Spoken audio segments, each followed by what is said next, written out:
Umat Islam dipanggil oleh Allah untuk menegakkan keadilan. Nabi juga punya generasi namanya syafaat.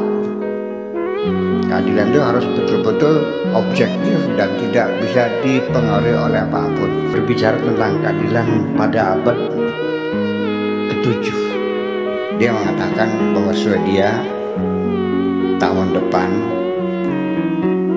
sudah tidak perlu penjara lagi, karena penjara tidak membuat orang semakin baik.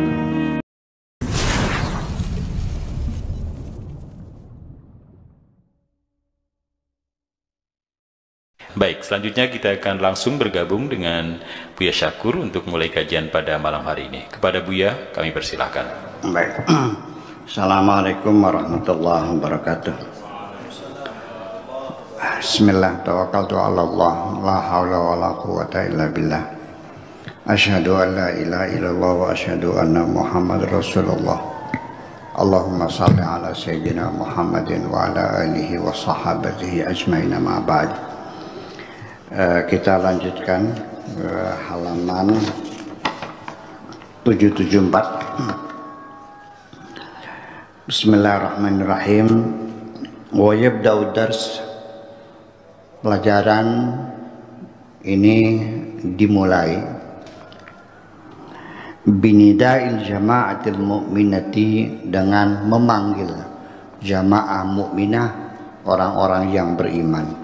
Ya ayyuhalladzina amanu ilan nuhud bitakalifi dauriha, supaya siap untuk memikul segala beban dari peran yang akan dimainkan. Jadi ditunjuk oleh Allah mereka orang beriman untuk memainkan peran penting dalam kehidupan dunia ini. Ya, apa peran pentingnya? Peran pentingnya adalah fi iqamatil adl, menegakkan supremasi hukum, menegakkan keadilan. Itulah peran utama para umat Islam dipanggil oleh Allah untuk menegakkan keadilan.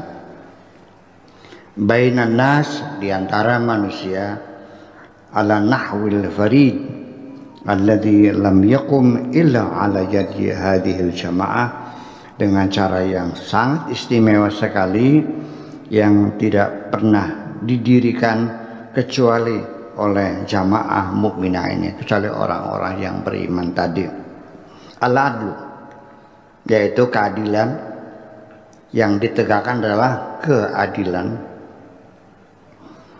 Alladhi tata'amalu fihi al-jama'ah ma'allah mubasyaratan, keadilan yang berlaku dalam ta'amul atau pergaulan, ya, sikap perilaku mereka jamaah muslimah tadi dengan Allah secara langsung, mutakhallisatan min kulli atifatin, ya, terjauhkan atau terhindari dari pengaruh sentimen au hawa ataupun keinginan-keinginan, au maslahah atau kepentingan-kepentingan. Menegakkan keadilan yang tidak dipengaruhi oleh rasa, kepentingan dan hawa nafsu. Bima fi dzalika, termasuk di dalamnya adalah mayusamma maslahatul jamaah, kepentingan kelompok, awil ummah atau kepentingan ummah, awil daulah atau kepentingan negara. Tidak ada yang bisa mempengaruhi di dalam menegakkan keadilan kepentingan apapun. Betul-betul harus ditegakkan seadil-adilnya. Itu yang penting.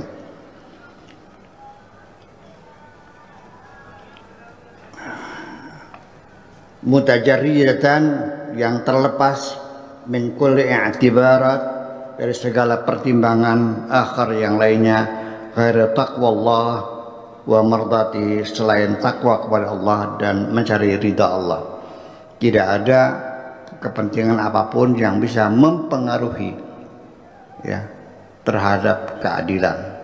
supaya ditegakkan keadilan, apakah itu kepentingan keluarga, apakah orang tua, saudara, teman, negara, nggak ada urusan. Adil ya adil. Jadi tidak ada pertimbangan-pertimbangan dan sebagainya. Tetapi nanti ada pengecualian namanya gerasi.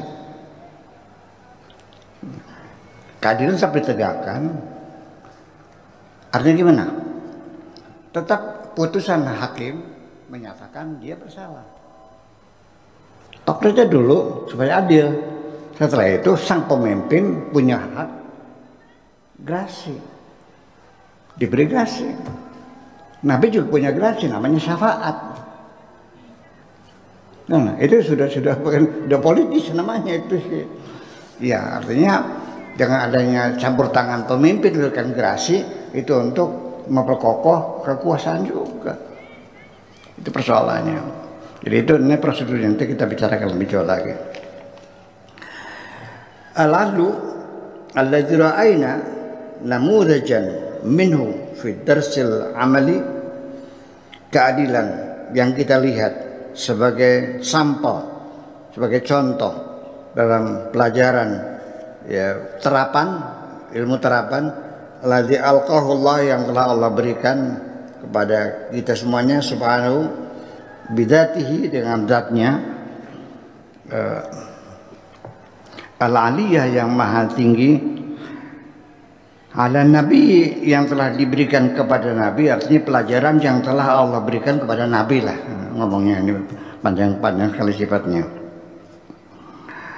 Sallallahu alaihi wasallam wa al jamaatil al-muslimati, dan kelompok jamaah muslimah fi hadithi al-yahudi alladhi salafa dzikruhu, mengenai tentang peristiwa Yahudi yang sudah kita jelaskan, yaitu anak orang Yahudi yang tidak bersalah dituduh mencuri baju perang, dan akhirnya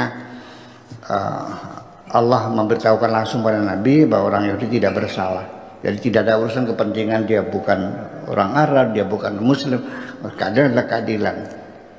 Jadi tidak bisa dipengaruhi oleh apapun.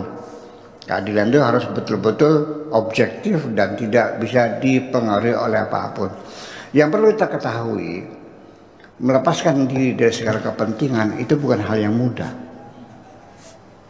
Percaya nggak? Sementara mereka menuntut supervisi hukum, mereka demo tegakkan keadilan. Begitu yang terkena kasus saudara sendiri, apa yang terjadi? Melobi. Betul nggak? Iya kan? Untuk orang lain ada, untuk diri sendiri. Nah disitulah jadi kita melihat persoalan secara objektif, tidak dipengaruhi oleh kepentingan-kepentingan, bukan persoalan ringan, tapi memerlukan perjuangan yang sangat panjang dan kematangan jiwa kita sendiri. Ya, tidak mudah.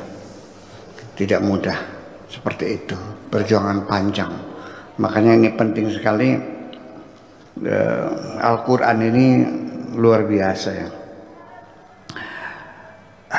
Berbicara tentang keadilan pada abad ke-7, ya kan? Dimana apakah ini pengalaman dari peradaban Yunani, peradaban Romawi, karena supremasi hukum tidak ditegakkan sehingga Romawi negara adikuasa bisa sampai bubar, lalu terinspirasi ke sini. Saya kira bisa saja secara peradaban bahwa pengalaman Romawi sendiri, hancurnya Romawi itu karena apa? Krisis konstitusional, krisis konstitusi. Makanya ya bubar ketika tidak ada kepastian hukum. Iya, ya itu makanya di mana saja ketika keadilan tidak pernah ditegakkan, ya tunggu saatnya. Ya, tunggu saatnya, tidak akan lama kok. Kenapa Fir'aun dikasih umur panjang? Kenapa Fir'aun ya karena Fir'aun menegakkan keadilan untuk rakyatnya. Iya, Bani Israel ditindas, tapi untuk rakyatnya, iya. Firaun selalu memikirkan bagaimana rakyatnya supaya bisa makan. Sampai kata itu arkeolog Barat menyatakan bahwa piramida yang dibangun oleh Firaun itu hakikatnya untuk penyerapan tenaga kerja. Iya, supaya bisa makan. Itu. Makanya doanya Nabi Musa ditunda 40 tahun baru dikabul. Iya. Gitu. Oke, lanjut. Yabda'u dars binida'il ladzina amanu. Pelajaran dimulai dengan menyeru kepada orang-orang beriman liyuqimu hadzal adl, untuk menegakkan keadilan ini, bisuratihi hadi, dengan cara seperti ini, saya adil-adilnya. Wa munazzilu hadzal Qur'an ya'lamu haqiqata al-mujahadah. Allah yang menurunkan Al-Quran ini betul-betul mengetahui hakikat perjuangan besar, ya, asyaqo yang sangat berat, allati tatakallafuha iqamatul adl, yang menjadi beban untuk menegakkan keadilan, itu bebannya sangat berat sekali. Ala hadza nahwi, yang seperti ini. Wa fi nafsil basyariyati, dan dalam jiwa kemanusiaan, du'fuha al-ma'ruf, kelemahan manusia yang kita ketahui semuanya, wa awatifuha, dan sentimennya, ya, perasaannya, tijahadzatnya, terhadap zatnya, wa tijahal aqarib, dan juga terhadap keluarga, bagaimana perasaan kita yang terkena kasus keluarga kita, orang tua kita, ya, wa tijahal du'afa, dan juga dengan alasan orang du'afa, orang miskin. Apakah karena dia miskin maka ketika mencuri tertangkap lalu dilepaskan karena miskinnya? Yang tetap aja dihukum aja dulu. Tok aja palu, selesai, adil gitu. Salah ya salah. Atau juga seorang pejabat, ya, susah tidak sentuh, ya, ini kan istilah kita kan ada istilah baru nih, tajam ke atas tumpul, tajam ke bawah tumpul ke atas. Itu peribahasa yang bagus sekali, ya. Artinya yang kena hukuman orang-orang rakyat jelata. Kalau pejabat-pejabatnya mah susah menyentuhnya itu. Itu maknanya seperti itu. Allati tatakallafu iqamatul adl ala hadzal nahwi wa fi nafsil basyariyati dhaful ma'ruf wa awatifuha tijahadatiha tijahal al-qarib wa tijahad di'af minal mutaqadina, dari orang yang berseteru, wa tijahal aqwiya, dan juga menghadapi orang-orang kuat, aidan juga tijahal walidain, kedua orang tua, ibu bapak, kalau tersangkut korupsi mau diakalin juga, cari mau ngeles lagi juga caranya, ya, tega gitu. Wal aqrabin, dan kerabat dekat, wa tujah al faqir, orang miskin, wal ghani, orang kaya, ya, tujahal mawaddah wa tujahal sanaan, teman sahabat karib, dan musuh kita bagaimana? Karena dia musuh maka kita paksakan hukuman yang sekeras-kerasnya, karena dia sobat maka kita berikan hukuman yang seringan dengannya. Yang terjadi seperti itu. Ini merupakan perjuangan yang sangat berat sekali. Wa alamu anna tajarruda min hadza kullu, membebaskan diri dari sentimen-sentimen seperti itu, yahtaju ila jihadin syar, merupakan perjuangan yang sangat berat sekali. Perjuangan ke dalam diri kita sendiri sebagai penegak hukum itu sendiri. Jihadun lisu'ud ila hadzal qimah, jihad untuk meningkatkan diri kita sampai ke puncak yang tinggi, ala sufuhin malsa, di atas puncak gunung yang sangat menjulang tinggi. La tata'allaqu fiha an-nafs bi syai'in illa bihablillah, yang tidak ada ketergantungan dengan apapun kecuali dengan tambang Allah, kecuali dengan agama Allah. Ya, ini artinya bahwa sangat sulit sekali kita untuk objektif sekali. Apalagi itu menyangkut keadilan masyarakat.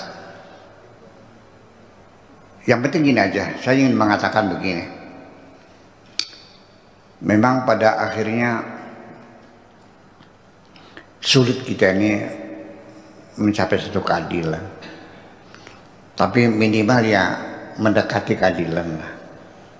Namanya adil itu sulit sekali. Tidak ada keadilan yang mutlak. Hanya Allah yang adil itu. Ya, kalau kita tetap aja tidak akan 100% adil, karena ada sisi kekurangannya.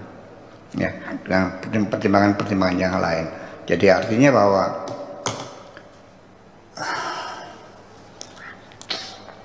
gini, Sayyidina Umar menangkap seorang maling. Kenapa kau mencuri? Ya Amirul Mu'minin, kami lapar. Dah pulang sana. Disuruh pulang dan tidak dituntut sama sekali. Hebat enggak? Hebat enggak? Hebat. Tetapi secara prosedur benar enggak? Tangkap aja dulu, diadili aja dulu, ketok palu berdosa. Setelah itu baru diberi gerasi. Ya, seperti itu. Tetap aja. Atau nanti di dalam proses pengadilannya tetap menyatakan bersalah, tetapi mempertimbangkan karena dia keadaan terpaksa mendesak demi untuk survive hidup, maka dinyatakan bersalah kurungan bersyarat. Bebas bersyarat, terus ngelapor aja gitu. Dan ada ide besar di Swedia itu tahun 74-an lah. Ketika itu Menteri Kehakimannya seorang perempuan. Ketika berkunjung ke Mesir dalam satu wawancara dengan wartawan Mesir, dia mengatakan bahwa Swedia tahun depan sudah tidak perlu penjara lagi, karena penjara tidak membuat orang semakin baik. Jadi adanya tahanan rumah aja. Ngapain di penjara? Ngabis-ngabisin duit kok. Ya udah aja di rumah, tapi setiap hari harus lapor ke polsek gitu. Itu mau pergian ke kota lain harus izin dulu. Ya, membuat keadaan semakin parah di penjara. Anak istrinya makannya dari mana? Tidak semudah itu. Tapi nggak tahu ide semacam itu, saya tidak mengikutinya. Apakah Swedia sekarang masih ada penjara atau enggak? Tapi yang jelas masih ada, masih. Iya, idenya ide itu bagus sekali. Ngapain penjara? Ngapain ngabisin duit? Memangnya ngasih makan narapidana nggak ada biayanya. Itu jadinya semacam itu. Lupa namanya siapa ya, perempuan menteri kehakimannya itu di sana itu. Jadi tidak boleh penjara, ya yang penting dibina ya supaya menjadi orang yang baik. Oke, itu aja. Terima kasih. Assalamualaikum warahmatullahi wabarakatuh. Waalaikumsalam warahmatullahi wabarakatuh.